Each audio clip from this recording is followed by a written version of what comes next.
What's up, guys? I'm Tommy, and I got Alex to my left. Today we're here with the principal, one of the principals, Dr. Spiewak, and the head baseball coach of the Northampton Warriors. Coach Spiewak is a one-time district champion, two-time PAC champion, and he now has 305 career wins. So, Coach Spiewak, thanks for being here. Thanks for having me, guys. This is a well-oiled machine. Your setup was flawless. This is amazing. Thank you for having me. Thank you for coming down here. All right, you were on the Collegeville Bakery marquee for your 300th win after the senior night win. You kind of took the spotlight away from the seniors a bit, but how was that being on the marquee? Well, taking the spotlight from the seniors was definitely the goal. It's one of those things where I've always felt like, number of coaches wins is, as you and I talked about after the game, is really, one, you have to be old, you have to be doing it for a long time, and I do appreciate the high-ups in the school district administration allowing me to coach for all these years. That's really key, and you have to have talent, which we have been fortunate to have, and so in order to win a lot of games, you have to have talent and be here a long time, and so I appreciate that, and but certainly that day was 99.999 about the seniors, and I was happy to see them play well and succeed and get opportunities to play some positions they hadn't played, and some guys that hadn't thrown a ton of innings got to throw, so it was a great day all around. But certainly, I didn't think many people knew about it, other than my wife and I, and Matt Sperling, and a couple close friends. But it turned out to be a great day. My kids were excited, and the players seemed excited. So it was a fun thing to share. But certainly, that was about the seniors. And, talking about being in the game for a long time, you definitely have. You had a good career at Cheltenham High School, and then you went to Westchester, got your schooling there, played ball there, and then kind of been here ever since. Yeah. 22 years now? 23? Yeah, I think 23 years, Tommy. Wow. Your math is significantly better than people give you credit for. Yeah. Wow. But saying that, this year's group, we really went through some adversity. Playing on the team, we had that tough week where we lost 3 games in a row. Mm-hmm. There was a time that we kind of felt like we were out of the pack. At least from my perspective, I was like, we might not be able to even get into the top four. And looking at that, seeing how this year kind of ended, like, what do you feel for our group? Yeah, I mean, certainly I think the players less than the coaches sort of come out and just play. But the coaches are always analyzing, even though we don't act like we are. We always say one game at a time, but we're analyzing other scores, where we stand. It's such a quick season. It's not like Major League Baseball goes over months and months and months. When you play 16 meaningful conference games that determine your fate as far as having a chance to play for a championship, we have 12 years of being in the PAC to really analyze what 3 losses in a row means, and it's significant.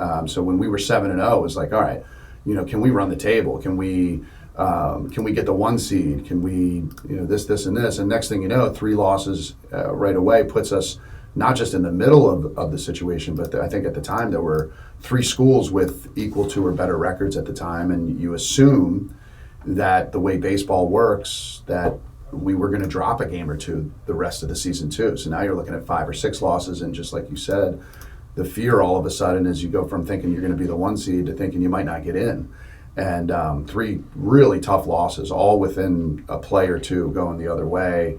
And it was tough to swallow, especially leading into the prom, where you had an extended Friday, Saturday, Sunday, Monday off, where all you could think about was the 3 losses. I shared in your concern and the players' concern that was this stretch of tough luck and not high-level play on our end, not playing to our capabilities. Was that going to prevent us at the end from getting in? What was it going to do to our district seed? And while I was confident that we could win every single game we had, you have to assume that's not going to happen. So the concern wasn't the 3 losses. The concern was this going to be 5 or 6 or 7 at the end of the day? And I was definitely concerned, but I certainly didn't think that. I certainly still felt like we were potentially the best team in the conference, and it was really nice to see us recover from that and stick together and end up with the best record in the conference after 3 losses in a row. Does not happen very often. So that was great.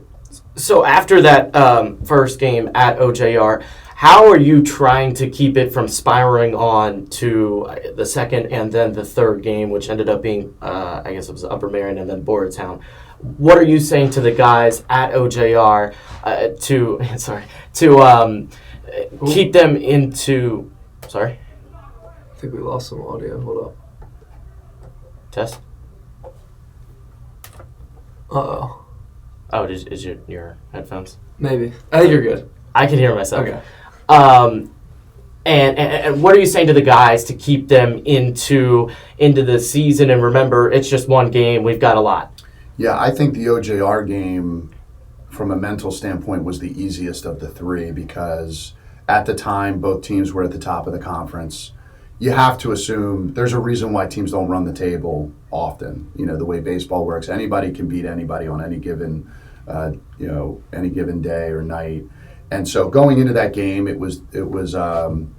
we were facing their top pitcher, who was arguably one of the top three pitchers in the conference. We knew it was going to be tough to score runs, and taking a 1-0 lead into the seventh and ultimately losing 2-1. That one really wasn't concerning from a mental standpoint. Okay. It was like, okay, we had a great 7-game stretch where we were 7-0, and this was a game on the schedule where we can easily recover from this. The concern from my standpoint was really the catch game the next day. It's like, on one hand, this is great. We get to play Upper Marion the next day, and we don't have to think about this loss for very long. The other part of it is it's a night game at OJR with a ton of emotion, and then a really tough loss late at night, and then you run back into a home game the next day, and it was just a matter of, do we have the pitching depth that we need to get through another 7 innings? And, are we going to be able to emotionally sustain it? Because what's forgotten about the 3-game stretch where we lost is it was, I believe, on that Monday, a huge 10-9 win in extra innings at Springford on Monday night that went, I want to say, 8 innings or 9 innings.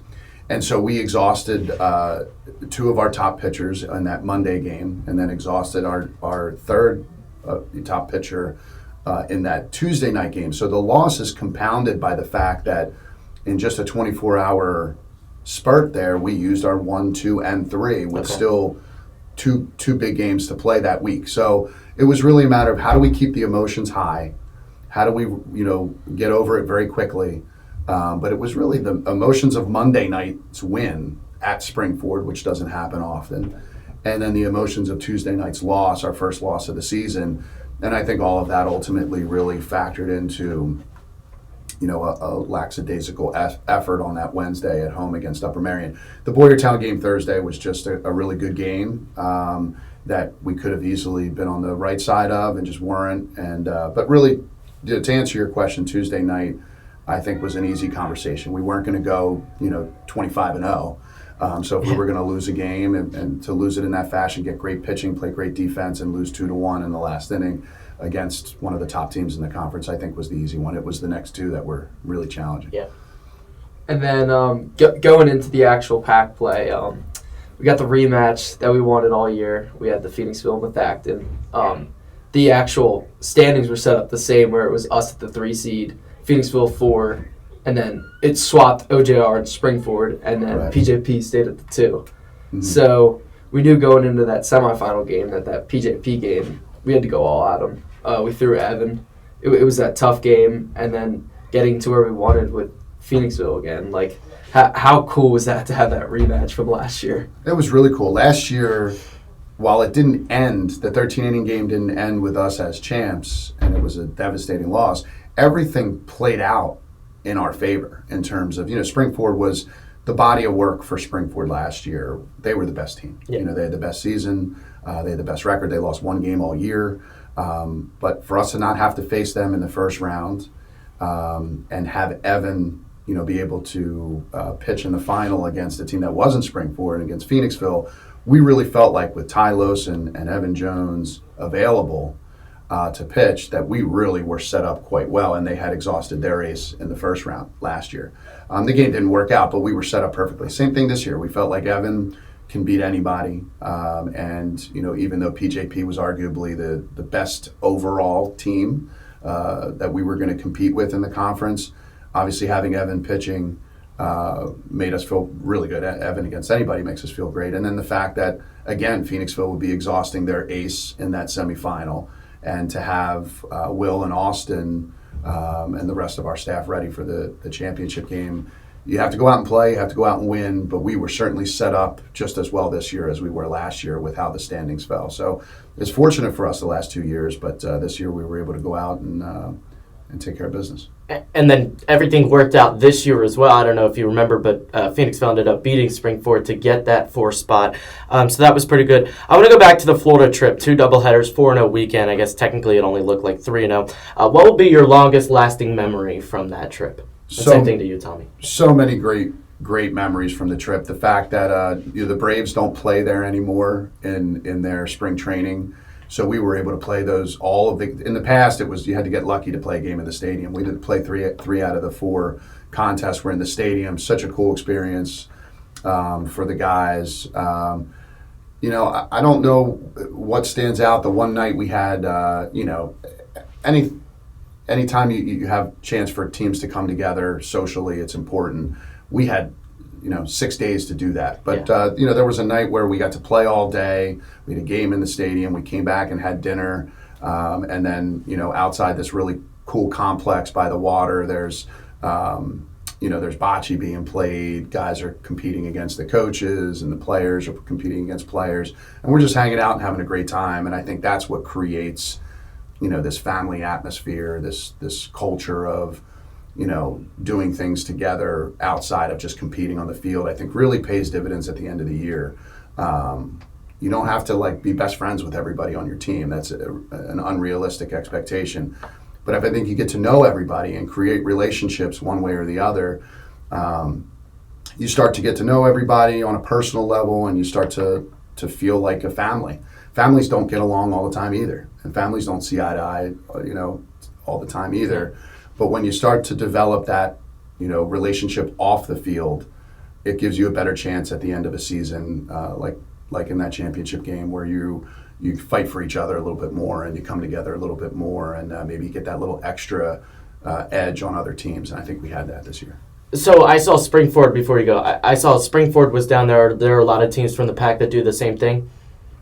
There's some that do the same thing. I don't know that I know of any that do it every single year like we do. We're really fortunate. We have great support from the parents financially, and they support us taking their kids for a week. But no, I don't think a lot of programs get to experience that, and I think that's why it gives us an edge.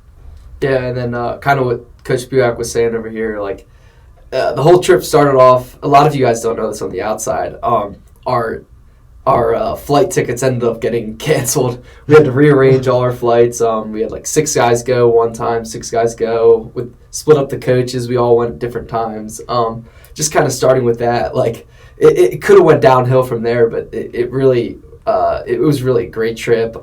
Just great team bonding. One morning we went to Animal Kingdom. We woke up early. That was great. Yeah, we had a bunch of the guys, almost everyone. I think there's a couple guys that aren't early birds and they didn't want to do it. But we woke up the first ones to the park. We waited in line so we could be the first ones on one of the rides, and just kind of those lines in between rides with all the guys, with the coaches, just talking about past seasons, how this season is going to be a special one. We had the talent, and we just kind of had that team bonding that really makes it special.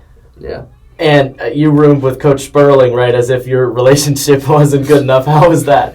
It's always a treat anytime you're around Coach Sperling, but to room with him takes it to a whole new level. You get to hear, stories that you've already heard 500 times about his Perky League accomplishments, and how he's been MVP of the league in his 20s, 30s, 40s, and looks forward to being an MVP now in his 50s. So you never really have to work super hard to hear Coach Sperling talk positively about himself.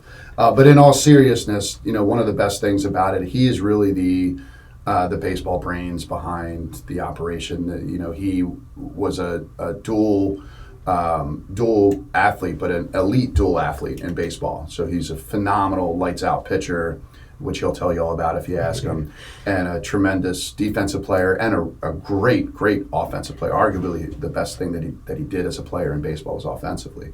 So he has a mindset for all of that. He's able to share with me in those moments during these trips what these guys are going through mentally when they're going through a tough spurt at the plate or they're hot at the plate. He has the ability to see things that the rest of us don't, and he relates well to the players.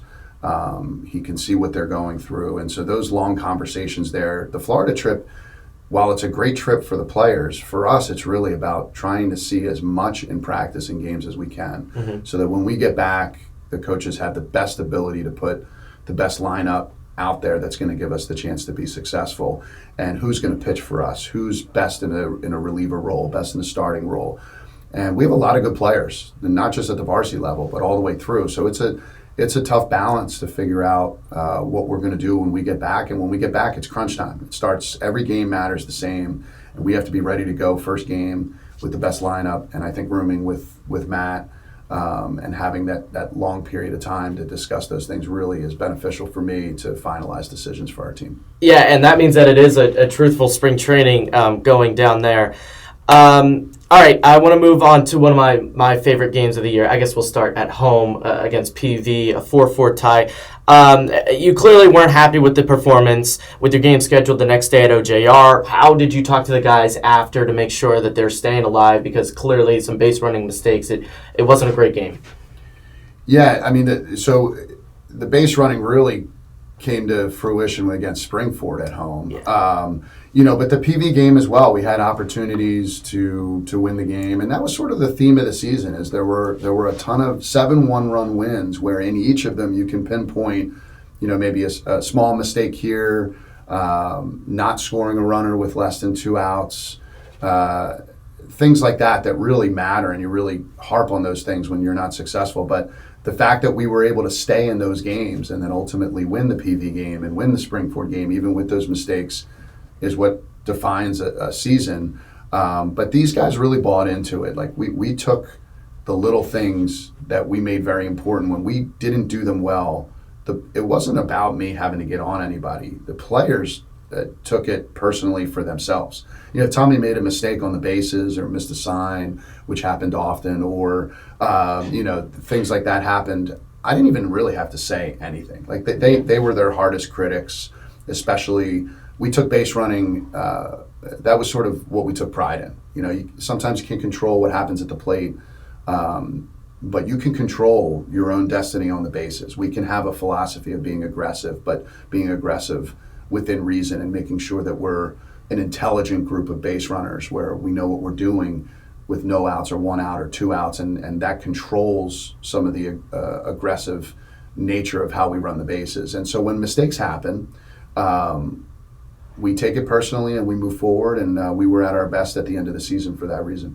Yeah, by the end of the season, I learned a lot. I could guess probably when you guys were going to steal. But anyways, up at Perk Valley, this is where it got fun. I would say Nick Remis tripled. He actually reached third on an error, and then Chase McNally drove him in for the first game. How big was that to get the win to set up a week of what ended up being 5 games? It defined our season. That is to follow up from your first question. You really brought it full circle. When we lost those 3 games in a row leading into the prom, next thing you know, we have 5 games in a week, then 4 games in a week, and then finish with 3 games. Yeah. And that play, and then, like I said, in the 3 games we lost, we struggled with guys in scoring position. So even with Nick ending up on third with nobody out, you're still concerned. After those 3 games, this is what we struggled with.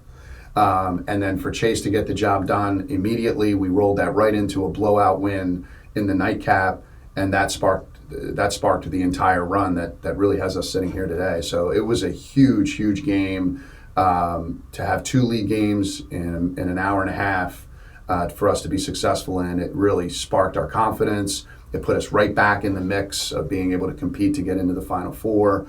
And the reverse of that would have been a season killer. Yeah. So that was, I think, a huge play and a huge moment. And that day really changed our season. Yeah, one of my favorite interviews of the game after with Anthony, and who ended up getting hit by a pitch because the bats woke up. So yeah, that was pretty big. Go ahead. So where were we at? Going back, kind of put me on the spot there. I got you. Tommy, 4 runs, 4 hits, I guess. Casey, Behan, 3 hits. Humes, 3 hits. As you said, the bats have woken up there. 5-0 week in the end. Phoenixville, Pottsgrove, Norristown, the other wins. They, Pottsgrove and Norristown are not typically the best teams. So how are you taking those types of games? I think Pottsgrove ended up being 17-6 maybe.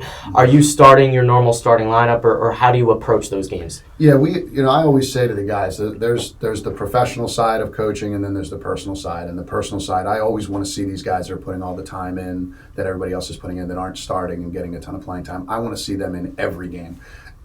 With that said, we have goals that we set forth, and we have to take these league games seriously. And I don't want to be the reason why we win and lose games. As a coach, you want to be able to put the best lineup out there that you think can put us out there and let the players decide.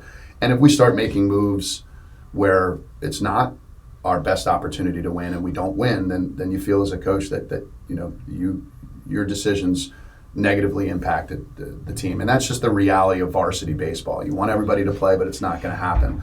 But when we jump out to a lead like we did in the Pottsgrove game, we're able to get guys in, and the PV game you mentioned, guys were able, that hadn't typically been getting as much playing time, were able to get in. Personally, that's I love it. But from a professional standpoint, we start our starters in every league game. Really, it's the pitching depth that is challenging. So when you're playing a Pottsgrove on a Wednesday, but you know you're getting a tough pitcher on Thursday against Norristown, it's really a matter of just moving the pieces around that week, checking the weather, make sure you're not going to hold a pitcher and then find out there's a rain out the next day, and 1 loss becomes 2. So it was really just a matter of that. But we go after every conference game the same way. Baseball's crazy. It's not like basketball or some other sports where the better team typically wins the game unless something drastic happens. Yeah. Anybody can beat anybody in baseball. You look at the Upper Marion game, and they flat out just came out and beat us. We played them 10 times. I think we probably win 8 or 9 out of 10, but that was the one game where they came and beat us. So we don't take any game for granted, no matter who we're playing. So we played our starters and played to win until the score allows us to make some changes. And sorry, speaking of that, how did you make the change from Tripp to Carmine when you did in almost every game, and then Liam to Aiden or wherever Liam came in? Yeah, I think we found a groove. From a coaching staff perspective, we found a groove where we were able to maximize their skill set. So, obviously we felt like even if Tripp or Aiden stayed in all of those games, we would have been fine. Yeah. They're good defensive players. They're great players overall. But we felt like, if we were able to give them a couple of at-bats and then get players in that we felt gave us a little bit better chance defensively, that it would give us a better chance to win. The first Pope John Paul game that was 2-1, I think was really reflective of what we were looking to see there, where Aiden had a huge hit, Tripp had a huge hit. I think he had the game-winning single. And then, those defensive players like Liam came in and made huge plays late in the game. So any baseball mindset, you're going to want to try to make sure that when you have a lead late, that you have your best 9 defensive players out there. And really that's what this was about. I was proud of the fact that those 4 guys handled the situation well. You could argue that the 2 guys that came in late played well enough to be starting. You could argue that the 2 seniors that started the game and came out could have easily been left in the game. But we did what we thought was best for our team all season, and the way those 4 guys handled it, I thought was really impressive, because it's not an easy situation for any of them. Yeah. They all want to play 7 innings. Yeah, and then talking depth, playing 4 games a week, 5 games a week like we did because the rain early in the year. We're not like a major league team with 15 pitchers. Like, it's hard in this league to even have 2 good pitchers. Us really having the depth all the way 1 through 6, like a guy like Colin Carr and Chris Sanders and like Chase and James at the bottom of our rotation. Like, how important was it to have guys like that could throw when Will wasn't ready to go, or Evan and Austin weren't ready? Incredibly important. Austin came back on short rest. Even though we lost that Boyertown game in extra innings, he gave us a chance to win by being a team guy and coming back on short rest. James DeHaven and those guys eating innings in some of those games was super important, because like you said, you have so many games in a row that even if we ended up on the wrong side of the Upper Marion game or ended up on the wrong side of the Boyertown game, those innings were still needed to happen, and we still needed to be fresh for the following week. And the reason why we were fresh the following week is because those guys ate innings in important times. So yes, we weren't sure. A lot of people questioned our depth I mentioned this last night at the banquet. We graduated probably the deepest pitching staff anybody had, and maybe in the state. And for these guys to come back and fill those roles and fill them successfully was the reason. You can't sustain a season that's this short with that many games without tremendous pitching depth, Yeah. and those guys were really the key to the reason why we were able to be consistent this year. 9 all-conference selections, 5 on the first team, 4 on the second team. How big did that say? Did that tell you guys and Tommy as well, first team? How big did that justify the outstanding season that you guys had? Yeah, I can't vote for those guys, so Yeah. you can't vote for your own players. So for the rest of the coaches in the conference, who I have a lot of respect for, to feel like our players were the best players in the conference was great. And the system's not perfect. I feel for Austin Frank and Will Christian, and even Trip Scheidel had just a small spurt during the season that really hurt him statistically. But he's certainly an all-league caliber player. But Will Christian and Austin Frank combined for being, I want to say, 9-0 with 1 ERA, just ridiculous statistics. They were both worthy of first team, let alone second team. But I think they understand the process. I think they're proud of their season. I hope they understand how proud I am of them. But yes, to have 9 guys is incredible. I'm proud of those 9 guys, but certainly Will and Austin were worthy as well. And that means at almost every position on the defensive side, you had one of the top 2 players, which is just outstanding to think about. Yeah. Go ahead. You want? Oh no, I was just agreeing with Yeah. you. Austin Frank, the Robert Morris Childress Award. How did you end up selecting him? Well, and this is going to sound like lip service because coaches will always say this, but it was our Ultimate Warrior Award that was given last night and our Robert Morris Childress Award. I take them both very seriously because we don't give out a lot of awards. We made that decision years ago that if we want this to be a team and we want this to be a family and we don't want it to be about individuals, we don't do a lot with stats for that individual stats for that reason. And we don't do a lot of awards. We don't do Pitcher of the Year, Defensive Player of the Year, Offensive Player of the Year. And we don't do that because while it acknowledges a few people, it really creates an individual atmosphere. But with these 2 awards, I know that they're important to the people that created them. I know that they're important because of what they stand for. And so the tough part this year is we have our senior class especially, we have a ton of kids that teachers love being around, other students love being around. You have, Casey Behan, Casey Humes, Cole Dutton, Anthony DiDazio, Will Goddard. These are likable people that everybody wants to be around. And they stand for a lot of the same things that Robert Morris Childress stood for and that we feel, belongs in the Ultimate Warrior Award. So this was very, very tough this year. But I just think Austin, with some of the things he did behind the scenes to try to help the team, he's an excellent, arguably one of our best defensive players, really good offensive player, and barely saw the field. And never once said a word. I know he wanted to be playing, and there were scenarios where he would have been playing and it just didn't work out. Then he doesn't get as many opportunities on the mound where he was arguably one of the most successful pitchers in the conference this year. So the fact that he's so likable, such a team guy, stood for all the things, as I read through the criteria of the award, he stood for all of those things, took the ball on short rest, placed the team ahead of himself. He was truly a perfect example. There were others, though, that were perfect examples as well. But ultimately, we felt like he was the most deserving. Who was your Ultimate Warrior? Ben Clark and Ethan Ketterer. Yeah. And then, just to go on to what he said, all great teammates. I love playing with these guys, and it was a lot of fun the 3 years I had playing with them. And then going for next year's perspective, we had guys like Liam who split a lot, got a lot of at-bats, played some time in the field, Carmine, who played a lot, a guy like Will Christian, who stepped up as a sophomore role, and then guys I already said, pitching-wise. What do you think for next year? I think we should be a solid team again there. I think playing all the juniors that you did this year, and you're going to have, I think I did it 2 positions that there was not a starter or an everyday player at for next year. Yeah, I think there's guys that were high profile this year that maybe didn't get it as much credit or talk as they deserve. I mean, you look at Evan Jones, and we barely talk about him because it was just an expectation that he was going to be the best pitcher in the conference, in the state. And even last night, we go through a 3-hour banquet, and we barely mention his name just because it's an expectation that he's the best. But he's our horse on the mound. We don't go anywhere without him. While the depth was just as essential, he's the reason we are who we are, and he will hopefully be that same reason next year. And when you have a guy like him, you're the best team in the state anytime he takes the field. And so I want to give him the due that he deserves because, again, I don't think we talk about him much because it's just expected. Yeah. Same thing with Nick Remish. Like, you just kind of, he was new to our program this year, but like, you look at the shortstop position and that he was our 3-hitter, and for him to be back next year and be one of the better players around. Tommy's not too shabby, but we have a ton of experienced players coming back. I'm most excited.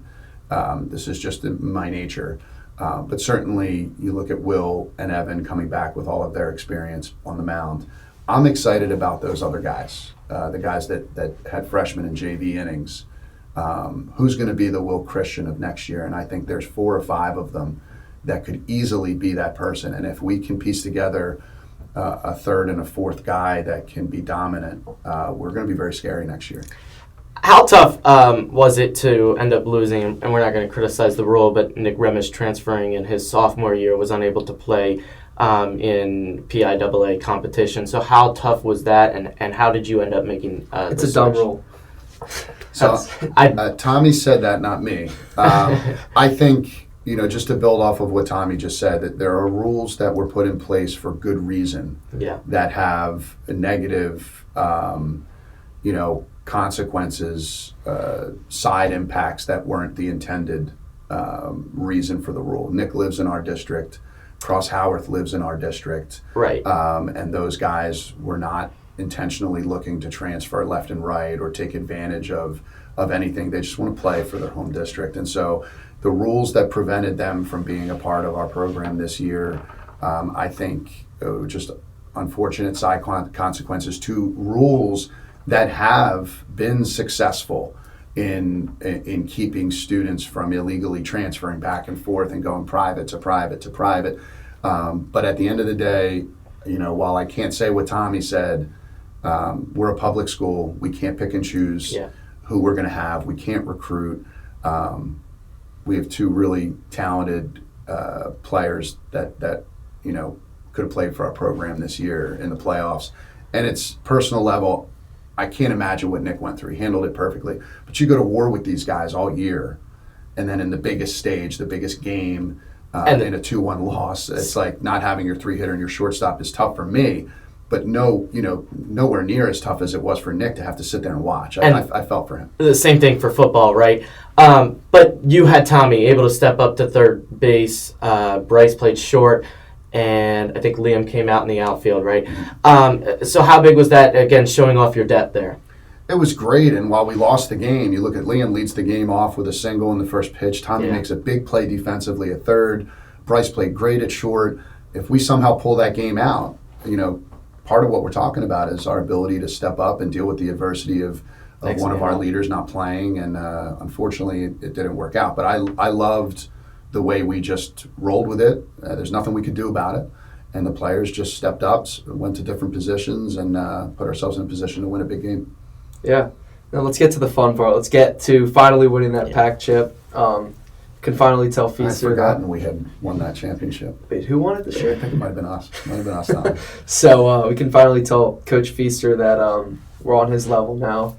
And then, just looking back, we kind of already said it, but having Phoenixville, the rematch, we talked about it all year, practicing for this game. How special was this? For me, I'll tell you, it was insanely special. But finally getting them in this rematch game, how special was that for you? There's an interview that happened at the end of the game with the organization that was streaming the game.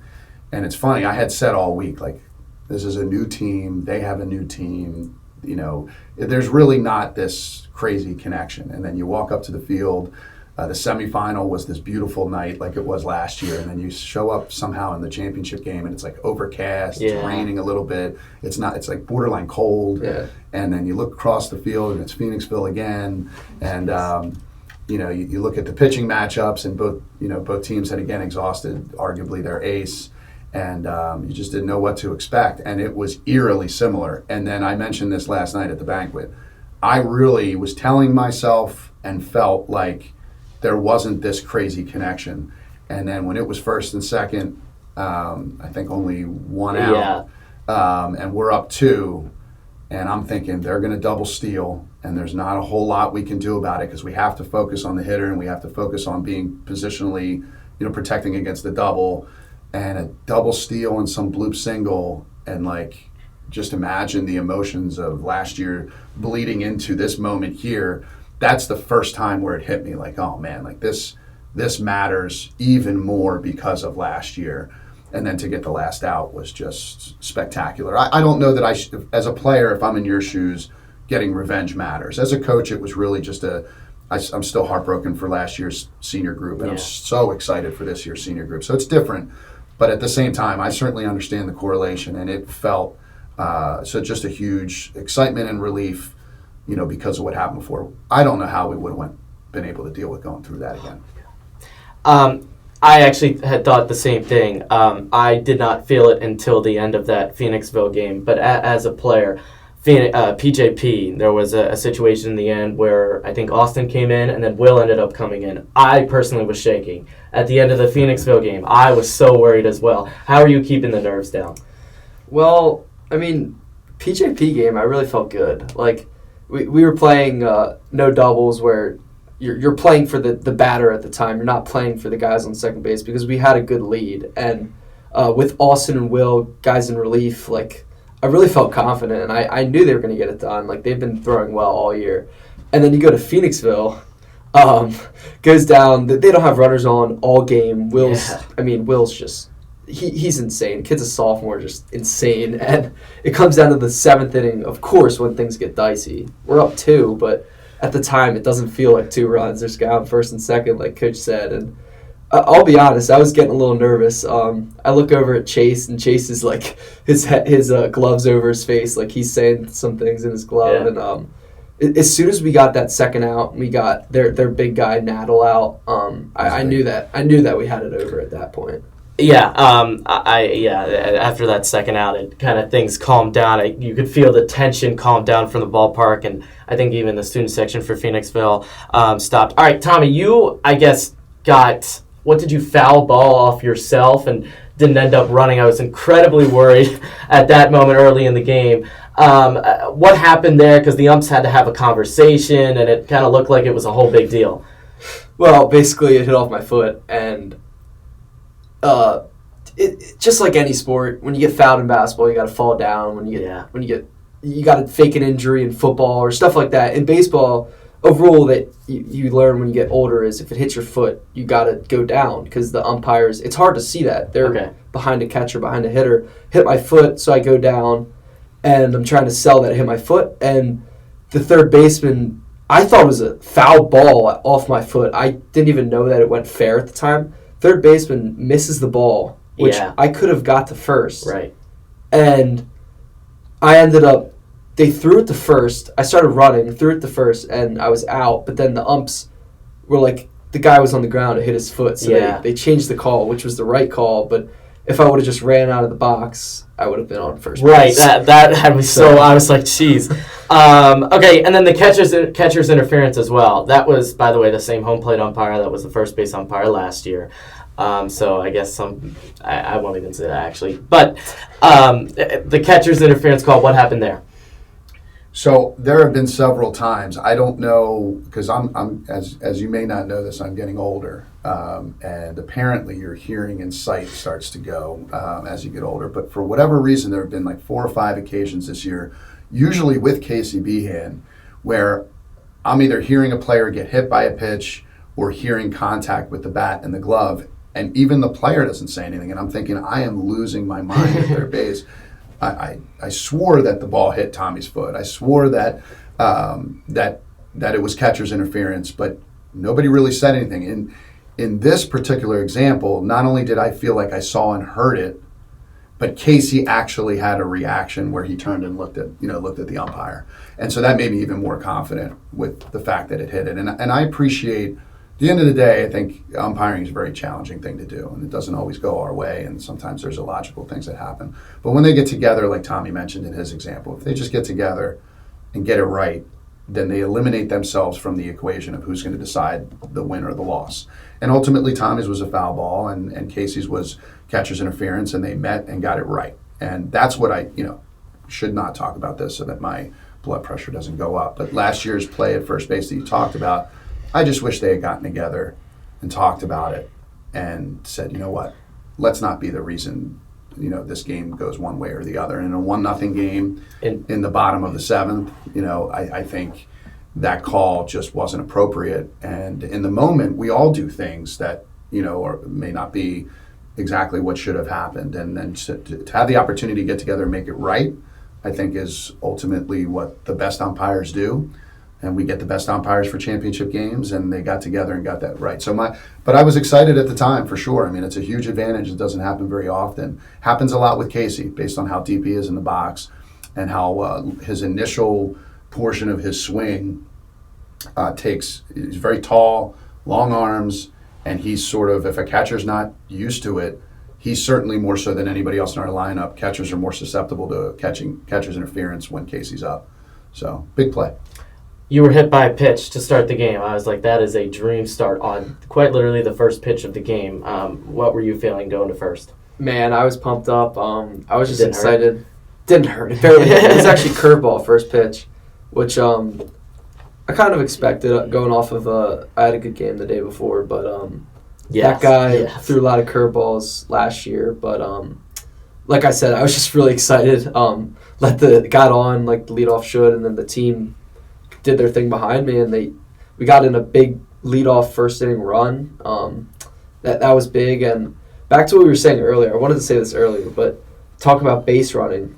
At the time, we had bases loaded, either 1 out or 0 outs. Against? And pack chip. Oh, first inning. I apologize. And Ben Clark hits a line drive. Second baseman, I don't know if you remember this, dives, makes a play, diving. We and get we back to all the go bases, back. yeah. Like, I remember at third, I took 2 steps home, but luckily he was on the ground, and then I was able to get back. But, like, if any of us make that mistake, that inning's over like that. We don't score a run. And us just focusing on our base running, not trying to do too much and be smart, got us that first run that kind of got us the cushion going for the rest of the game. So yeah, thank you. That's a great point. All right, I don't have anything else. You?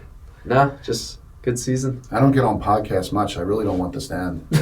Yeah, so actually, all right, I'll ask a question. All right, so the Phillies right now are rolling, if we want to get into the MLB.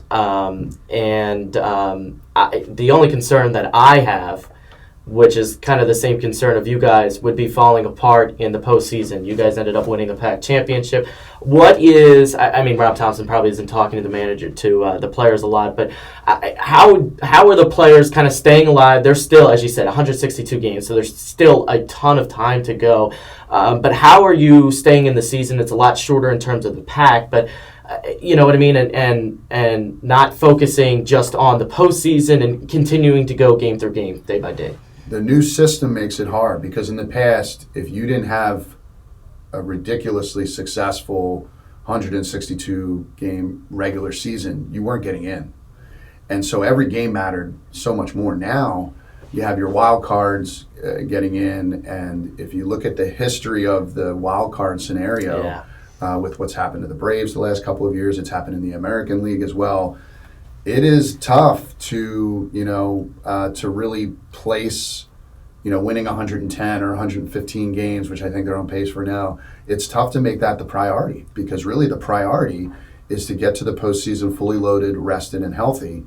And but even though the statistics over the last 5 years don't back it, I do believe that the bye is important. I think it saves arms. I think it gets you rested.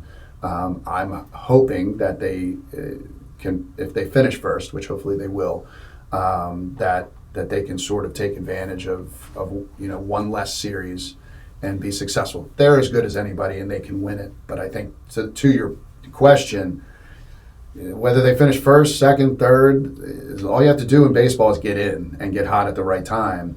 And so hopefully that happens, but I really don't think there's a huge connection. They have to somehow find a way to get hot in the postseason, which hopefully they will.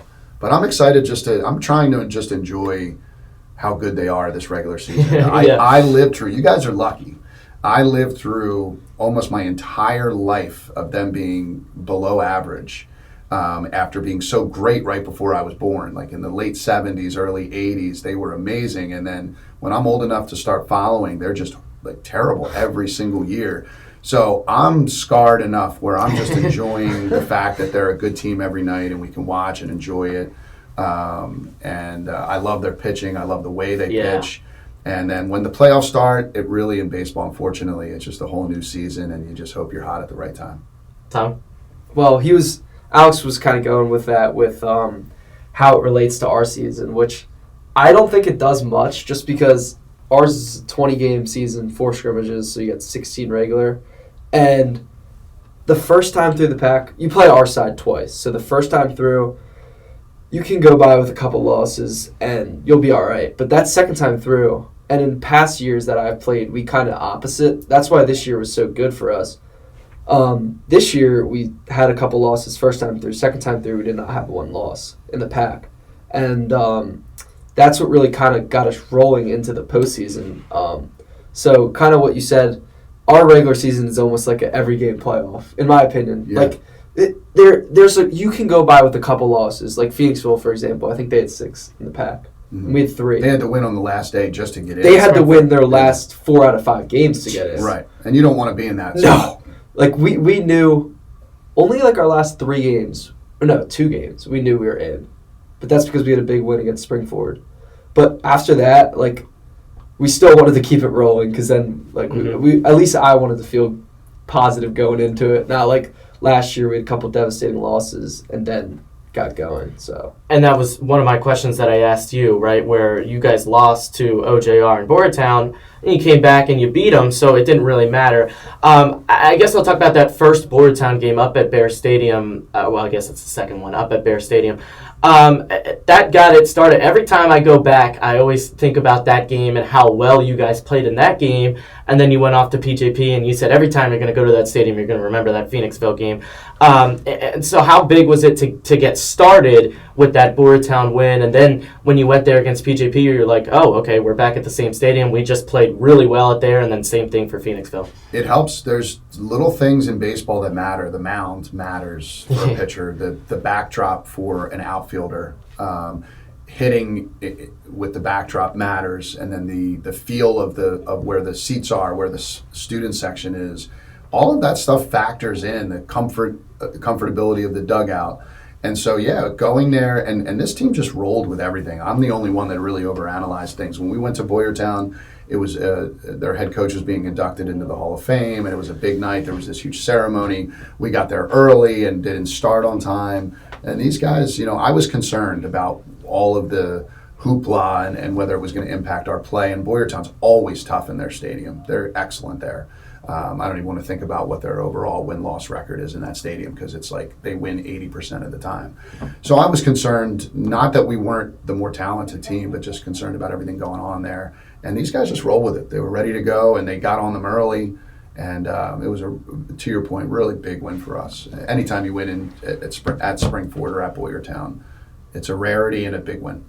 I'll finish it off. Downingtown West. So you guys ended up not playing the Cheltenham game because of whatever, solar eclipse, right? So then you scheduled Downingtown West. It's their senior night. How did that ended up being a 3-2 loss. So they played your seniors. Did you guys, coaches, make an agreement there, or how did that game end up working out? Because it did count, right, for the district? It did not count for district. It just counted on our record. Okay. Is really what it came down to. So basically, similar to our situation with Cheltenham, Downingtown had a game scheduled that they were hoping to be their senior day. I think it may have been with Phoenixville. And given the rescheduling and things that go on throughout the season, it's always the non-league games that get X'd first. And so they had somebody cancel on them, and we were in communication. and it worked out well for both teams to be able to get two good teams together. You want your hitters in a non-league game to be able to see good pitching and be able to have a competitive game. And even though we lost 3-2, a 3-2 loss at Downingtown West is significantly more impactful for our players than, let's say, a 15-0 win against a team that doesn't have any wins that year. I mean, so we were able to be in a good 7-inning environment where we saw good pitching and we competed, and I think it paid dividends. Certainly would have liked to have won the game, but I think it paid dividends. They just went to the district final, right? So it was a really good game and back and forth. I think we respected how good they were. They respected how good we were, and I think it sort of puts back in your mind like we're as good as anybody. And I wouldn't say everybody knew that going into the season. It was an unknown. You never know. And that's sort of after our run of wins and being, pitch for pitch with Downingtown West, it just all added to our confidence and knowing that we could play with anybody and try to make a long run. All right. Well, this is probably our last one for the year. This was certainly the longest one, so we thank Coach Spiewak. It was really fun. Usually I am not long-winded. You can ask anybody close to me. This is just I got so excited. All right. We appreciate it. Good luck on next season. An outstanding season this year. Had so much fun, and thank you guys. You guys are the best. Thank you.